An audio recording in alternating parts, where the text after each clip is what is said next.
So imagine this scenario.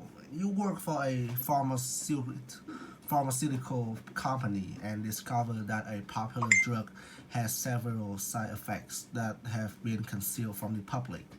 So, what are the ethical responsibilities of employees in these situations? In such situations, I think that there are several ethical responsibilities that the employees need to face with.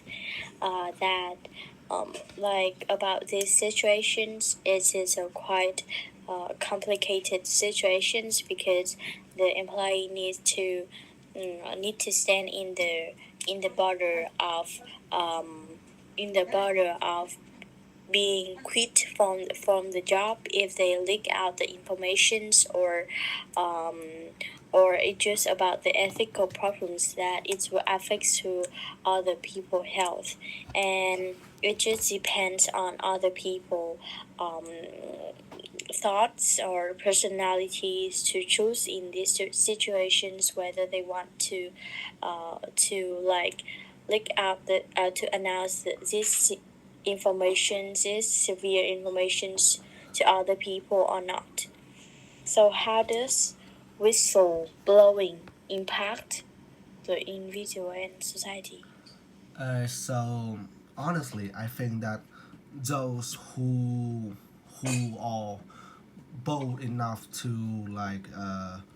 you know spill the tea for for the sake of the public is honestly they're truly hero, and a lot of time whistleblowers can greatly impact and alter the society view on a person or and some kind of matter, and simultaneously I would say that they kind of put their life on the line just because of the the level of secrecy and potential dangers of those information that they were leaking out.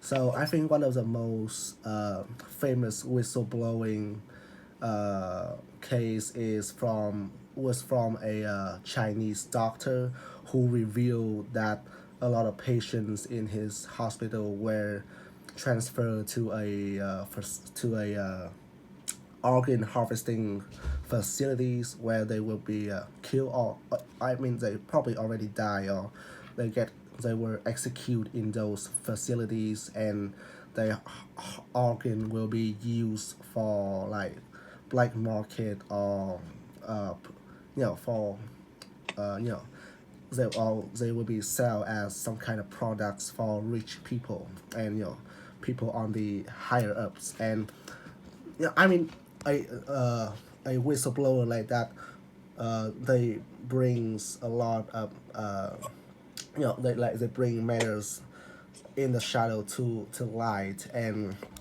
so as I said, it's really alter the society perspective on that matter that were whistleblow, and maybe just maybe completely change the landscape of the economy, and also any pretty much anything that associate with the that subject.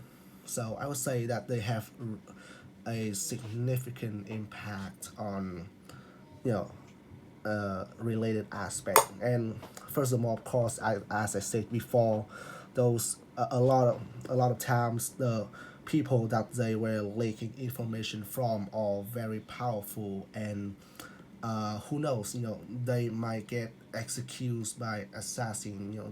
They might get assassinated or harm due to their action. Although justifiable, it is still very dangerous to be a whistleblower. So there's that. Are there protections in place for those who expose wrongdoing? I think that the actions of look out those illegal information is very is show that those people need to understand the situations and know it's they are in risky. And I think that like there will be some measures for them to like to protect those kind of people that um, like such as, for instance, give them a job, or maybe give them the awards of spilling all the informations, or they just can like just give them the person that can protect them in the street, maybe, like, just, and that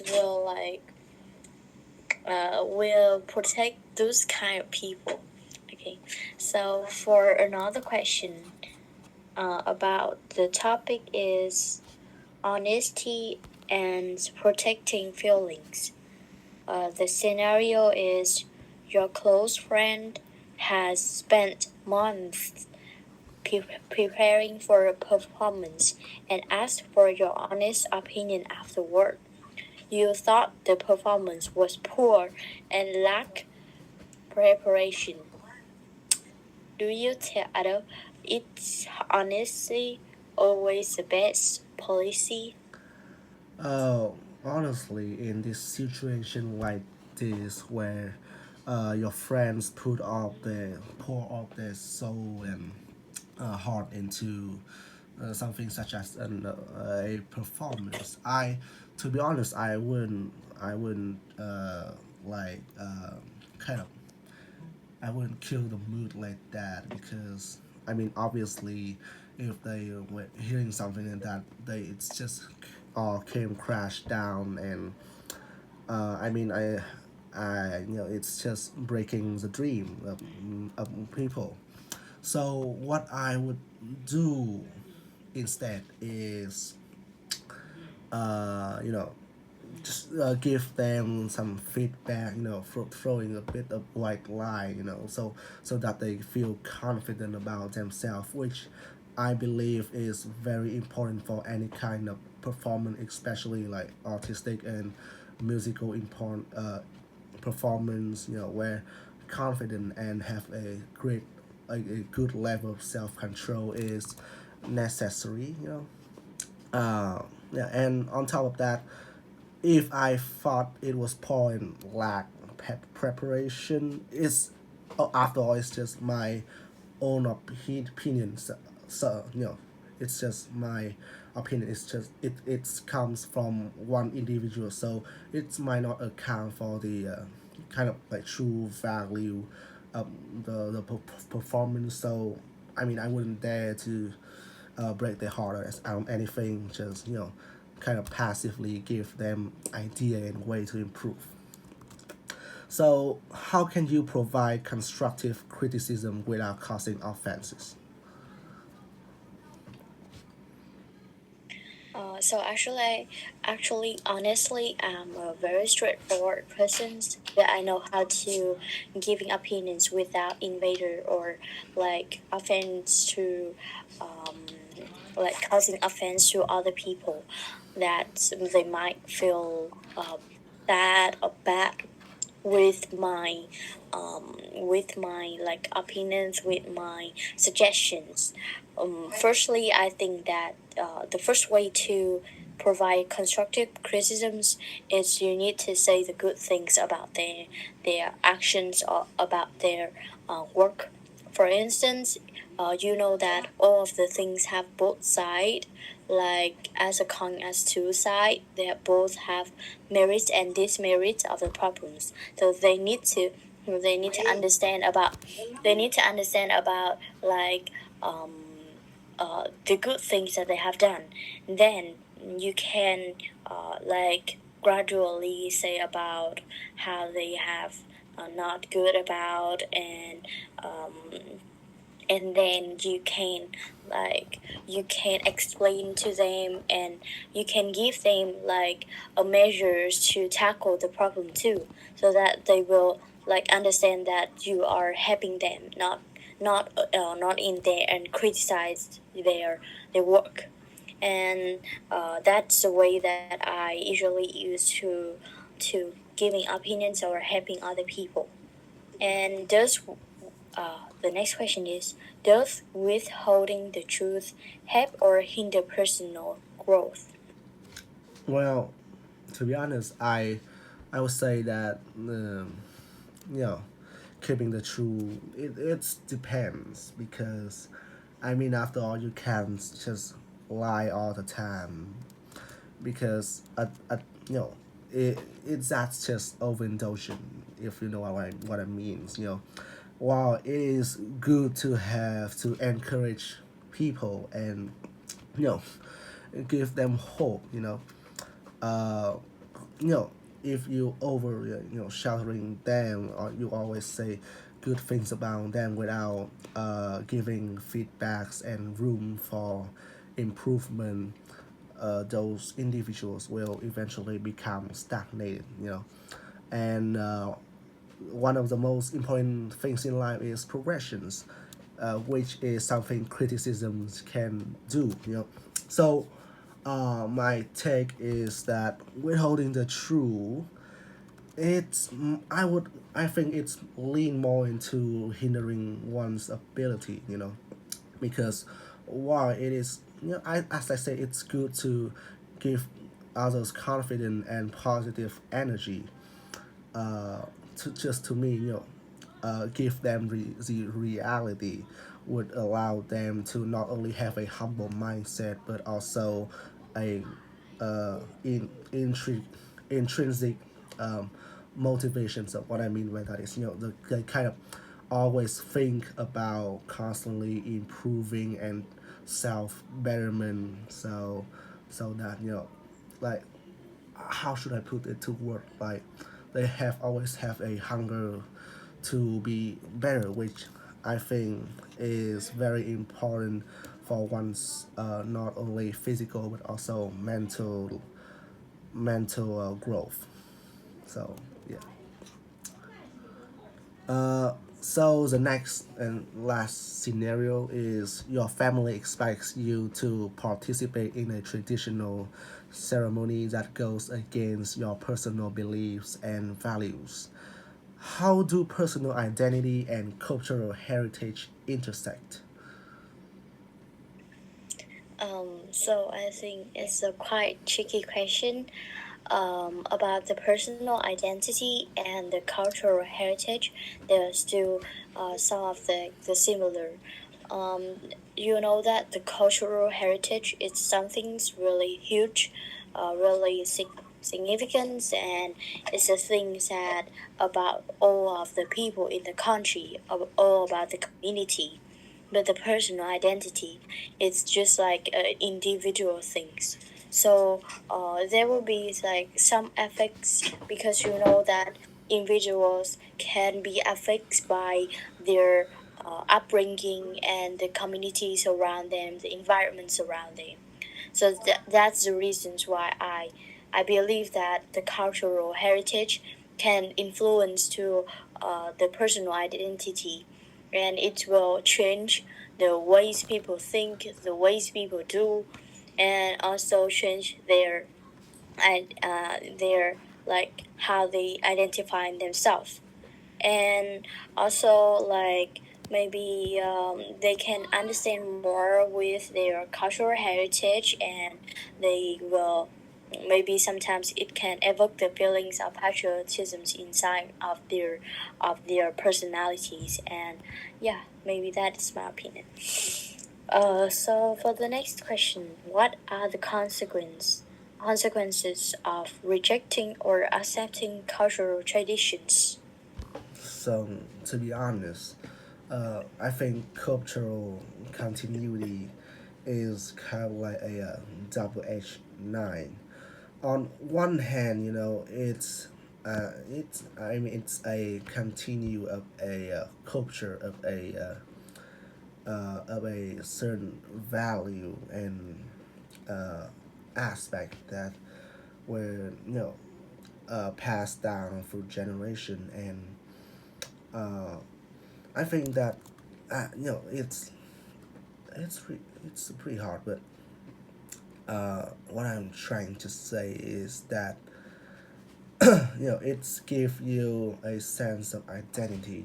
It's a sense of roots and belonging. And on the other hand, though, uh, it's might create stagnation and also a lot of like philosophy and way of thinking, way of life, uh, you know, like the old ways can are not are not all of them are suitable or even acceptable when you take into to when you compare it to today's value.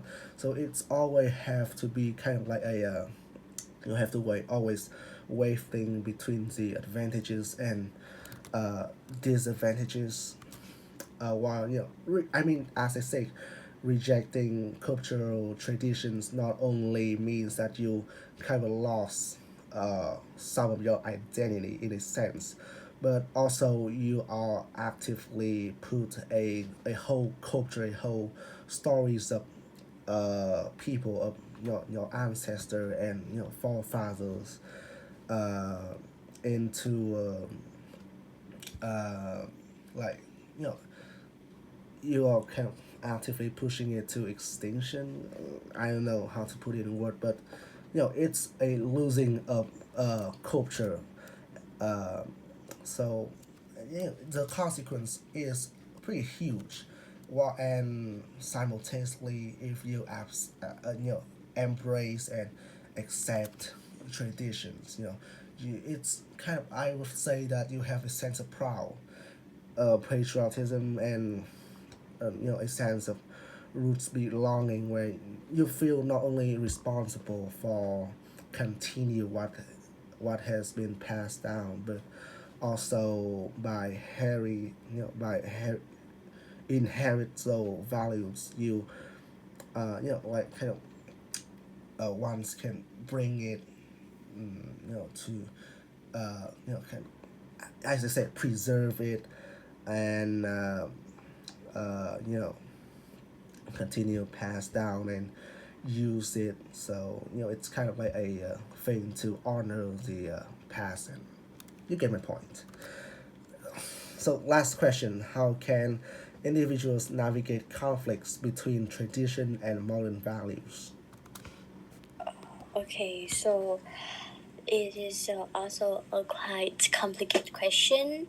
Maybe it's to talk about this topic, about the conventional values and about the conflicts of it with the state of the art era values that people brings today.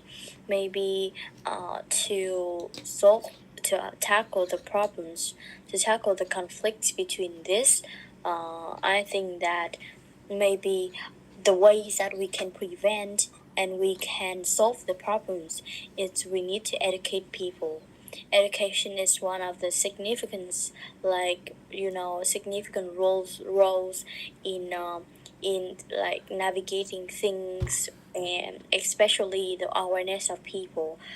uh, so you know that if we educate the individuals or the communities about like keep preserving the traditions, values, and um, like but still like observe the modern values and uh, enhance yourself and update yourself.